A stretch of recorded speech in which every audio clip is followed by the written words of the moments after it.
Durante la primavera-estate del 2021 si è verificato un fenomeno curioso, una enorme presenza di topi nei boschi, sulle strade, che anche hanno un po' preoccupato l'opinione pubblica. Sono fenomeni però del tutto naturali, si chiamano pullulazioni e si verificano con ciclicità, però non regolare, almeno per quanto riguarda la parte a sud delle Alpi. Sfattiamo subito una leggenda. Non sono stati i forestali a portarli, ma si tratta di specie normalmente da sempre presenti negli ecosistemi forestali delle nostre zone. In particolare due sono state le specie coinvolte in queste che vengono definite pullulazioni. Uno è il topo selvatico dal collo giallo e uno è l'arvicola rossastra. Si trattava davvero di milioni di individui presenti nel bosco e anche ovunque, anche nei pressi delle abitazioni naturalmente. A cosa sono dovuti questi fenomeni? Beh, si tratta di fenomeni del tutto naturali che hanno un andamento ciclico non regolare e si verificano a intervalli di anni. Ad esempio in passato nelle nostre zone ce n'è stato uno nel 1993 e un altro nel 2012, forse non con l'evidenza di quello che c'è stato nel 2021.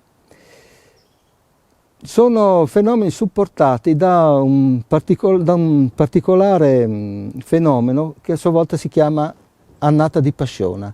Cos'è un'annata di Passiona? È un'annata durante la quale le piante forestali producono un'elevatissima quantità di semi e questi semi sono la base per la nutrizione dei microroditori. Molto cibo, molti topi si potrebbe dire. E in particolare due sono state le specie forestali coinvolte in questa annata di Passiona, e precisamente l'abete rosso e il faggio. Naturalmente questo fenomeno della pullulazione ha favorito i predatori, quindi volpi, martore, faine, gatti selvatici, donnole e anche rapaci notturni e diurni hanno beneficiato in maniera notevole di questa presenza così abbondante di prede e di prede facili. Questo in qualche maniera ha avuto un riverbero positivo anche su altre specie animali che normalmente sono preda, ad esempio i tetraonidi, ad esempio i cuccioli di ungulati, ad esempio le lepri.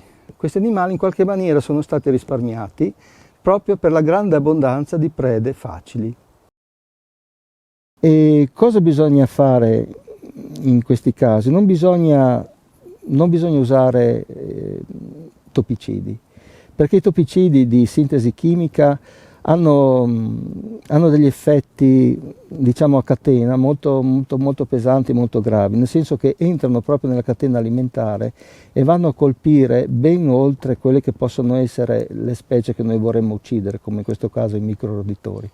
Quindi sappiamo che questi fenomeni hanno una durata veramente breve, di 1 anno, 2 anni, e si esauriscono autonomamente, per cui il consiglio che diamo sempre è quello di non usare topicidi, perché sono proprio deleteri per l'ambiente in generale.